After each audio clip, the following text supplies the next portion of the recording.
세안이나 이런 부분들도 체크를 해보도록 하겠습니다. 요즘 제일 많이 듣는 질문이 그거잖아요. 너무 건조해요. 어떻게 해요? 제일 중요한 거는 인 것 같아요. 둥근애가 떴습니다. 안녕하세요. 피부가 좋아지려고 리쥬란 같은 시술들을 받았는데 효과는 그렇게 크지 않았다. 우리가 한번 속건조에 대해서 A부터 G까지 살펴보고 세안이나 이런 부분들도 체크를 해보도록 하겠습니다. 요즘 제일 많이 듣는 질문이 그거잖아요. 너무 건조해요. 어떻게 해요?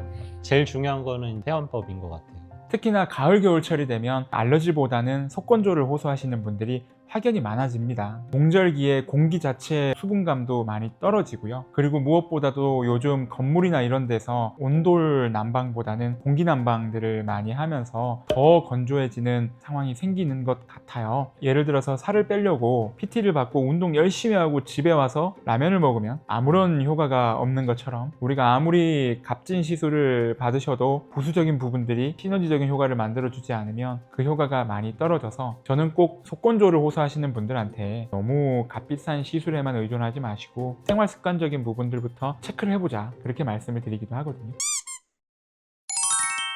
거기서 이제 가장 먼저 체크하는 건 세안이에요. 시술 전 먼저 체크해봐야 될 세안 설명 주시면 좋을 것 같아요. 건조하다는 거는 잃어버리는 게 들어오는 것보다 많은 거죠. 이제 물을 지키는 막이 깨지기 때문에 물을 많이 잃어버리는 거고, 막을 지키기 위해서는 일단 세안부터 잘해야 되는 게 맞습니다. 세안 제제를 선택하는 게 중요하다고 생각을 하는데요. 좀 약한 세안 제제를 쓰는 게 좋은 것 같아요. 세안법도 너무 중요하지만 세안제를 어떻게 선택하느냐가 중요한데, 그러면 세안제를 선택할 때 어떤 걸 체크하면 좋은 건가요? 일단 기본적으로 약한 걸 먼저 써보세요. 약산성 세안제를 먼저 써보시고, 걔를 썼을 때 잘 안 지워지고 불편하다, 그럼 하나씩 추가해 보는 거예요. 그럼 거기서 안 되면은 워터 클렌저를 추가하고, 그래도 안 되면 밀크 클렌저를 추가해 보고, 그렇게 해도 너무 심하다 하면 그 부분만 이제 오일 클렌저를 쓰던지, 아니면은 이제 약 알칼리성 조금 강한 걸 써보는 걸 추천드리죠.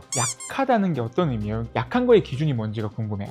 안 뽀득뽀득한 걸 먼저 쓰는 거죠. 사실 세안에서 제일 약한 거는 겔 클렌저라고 하는 거죠. 폼 클렌저를 쓰지 않고 겔만으로 씻는 건데, 한 5년에서 10년 전에는 이제 그런 식의 세안이 많이 유행을 했어요. 그러다 보니까 이제 화장이 너무 안 지워지고 사람들이 포기를 하는 거죠. 조금씩 더 추가해서 이제는 좀 약간 하이브리드, 약한 것도 좀 쓰고 센 것도 좀 써서 부분 해주자, 이런 걸 많이 추천드리고 있죠. 그러면 현실적인 타협점을 찾는 거네요. 그렇죠. 그러니까 나의 세정력을 확보할 수 있는 한 가장 약한 걸 쓴다, 이런 개념으로 접근을 해서 장벽 기능을 최대한 유지한다. 안 씻어지면은 씻는 걸 바꾸지 말고 화장을 바꾸라고 추천을 드리죠. 선크림 같은 것도 옛날에는 무조건 SPF 50을 추천했지만은 이제는 잘 씻어지는 30을 좀 더 쓰시라고 말씀을 드리는 부분이고요. 그러니까 이제 우리가 천연 보습인자라고 하잖아요. 피부 안에서 장벽 기능을 만들어주고 유수분 밸런스를 맞춰주는 그런 성분들까지 세안을 통해서 잃어버리면 안 된다. 그게 이제 결국은 우리가 교과서적으로 말하는 세안법의 가장 중요한 목적점인 건데, 홍기 원장님은 어떠세요? 기본적으로 일단 처음 권해드리는 건 이제 약산성 클렌저긴 하고요. 세안법은 보통 이제 미온수로 시작해서 거품을 충분히 많이 내서 살살 문지르듯이 하시고, 너무 오랜 기간 이제 문지르거나 오랜 시간 세안을 하지 마시라고 말씀드리고, 그리고 세안 후에는 일단 당기지 않아야지 정상적인 거라서 당기는지도 한번 확인해 보시고요. 그리고 꼭 세안 후에 바로 그 물기 마르기 전에 이제 보습해 주시는 게 제일 중요하다고 생각합니다.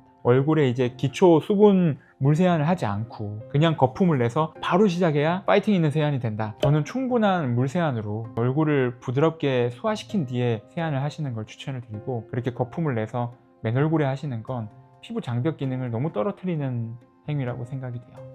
기본적으로 미온수로 그냥 물로만 세안해도 어느 정도 이제 세정하는 역할도 있고, 거품 충분히 내서 이제 물과 접촉하는 면적이 어느 정도 있어야지 또 계면활성제의 역할이 그렇잖아요. 잘 씻겨 내려가니까 거품을 많이 내서 하시는 게 더 도움이 될 거라 생각해요. 저희가 보통 미온수 세안, 그리고 찬물 세안, 뜨거운 물 세안, 이렇게 우리가 얘기를 하는데, 논문이나 여러 문헌에서 수치적으로 이제 구분을 하면 우리가 이제 미온수 세안을 보통 25도씨에서 35도씨 정도, 그리고 이제 우리 체온보다 높은 35도씨 이상의 뜨거운 물 같은 경우 이제 우리가 뜨거운 물로 세안을 한다. 그리고 이제 15도씨 이하의 물로 세안을 했을 때 찬물 세안으로 구분을 해서 보통 장단점을 우리가 확인을 해보거든요. 결론적으로 압도적으로 미온수 세안이 좋습니다. 25도에서 35도씨 사이에 약간 미지근한 물로 세안을 하는 게 좋은데, 취향적으로 마무리 세안은 아주 그냥 얼음 같은 물로 세안을 하는 게 시원하다라고 하시는 분들도 있고, 뜨겁지 않으면 세안한 것 같지 않아 라고 말씀하시는 분들도 있는데, 뜨거운 물과 차가운 물의 어떤 세안법에 대한 장단점을 한번 좀 요약해 보셔도 좋을 것 같아요. 뜨거운 물 세안은 뭐 장점은 이제 그 피지 같은 게 기름이 더 잘 녹아나니까 뭐 세안이 좀 더 잘 될 수는 있지만은 뜨거운 거 자체가 이제 혈관 확장 유발에서 홍조도 더 일으킬 수 있고 또 너무 세안이 과도하게 돼서 이제 피부 장벽이 약해질 수도 있으니까 그런 점은 안 좋다고 생각하고요. 차가운 물은 또 반대로 이제 피지 같은 게 굳으니까 세안이 좀 잘 안 될 수도 있고 차가운 거 하면 일시적으로 뭐 이렇게 쪼여지는 느낌이 있으니까 좋다고 하실 수도 있지만은 그게 혈관이 수축됐다가 다시 반동으로 더 확장되는 수도 있으니까 찬물 세안도 조금 가급적이면 안 하시는 게 더 좋을 것 같습니다. 결론적으로 미온수가 제일 좋습니다. 세안 같은 경우에는 적당히 따뜻하다, 그냥 기분 좋다, 요 정도 느낌의 물로 하시면 돼요. 꼭 마무리 세안을 아주 얼음장 같은 물로 하실 필요는 없습니다. 사실 이 샤워 습관, 세안 습관이 되게 어릴 때 든 게 계속 가잖아요. 그래서 조금씩 문제를 인지하고 고쳐가는 게 좋을 것 같긴 해요.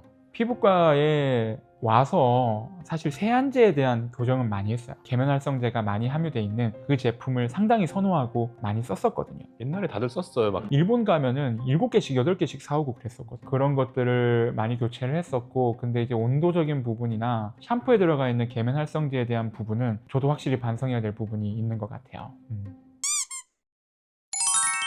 그러니까 이제 오늘 우리 시청자분들도 영상을 보시면서 저희가 말씀드렸던 내용과 본인의 세안 습관을 한번 매칭시켜 보시면 좋을 것 같아요. 자연적으로 확보될 수 있는 장벽 건강이기 때문에 가족분들한테도 보여주시고 또 친구분들이나 부모님한테도 보여주셔서 추천도 해주시고 피부 건강을 체크해 봐 주시면 좋겠습니다. 리주란 말씀하셨는데 이 장벽을 보호하는 거랑 그 안에 넣어주는 건 좀 다른 개념이긴 하거든요. 장벽 보호를 기본적으로 하고 거기도 좀 추가적으로 수분이나 히알루론산을 공급할 수 있으면 해주는 게 더 좋긴 합니다. 그러니까 이미 손상된 부분을 회복시키는 치료 과정이죠. 리쥬란은 비타민C를 잘 먹으면 감기 예방에 도움이 많이 되지만 독감이 비타민C만으로는 낫지 못하는 거랑 똑같죠. 리쥬란 시술 많이 받더라도 평소에 세안을 잘못해서 피부 장벽 유지하지 못하면 효과가 오래 갈 수가 없어요. 오늘 저희가 설명드린 세안법 꼭 기억해 주시고요. 미온수로 적절한 세안제 써서 항상 피부 장벽 잘 유지하시기 바랍니다. 오늘 영상이 도움이 되셨다면 피부는 오늘도 맑음, 좋아요, 구독, 알림 설정 부탁드리겠습니다.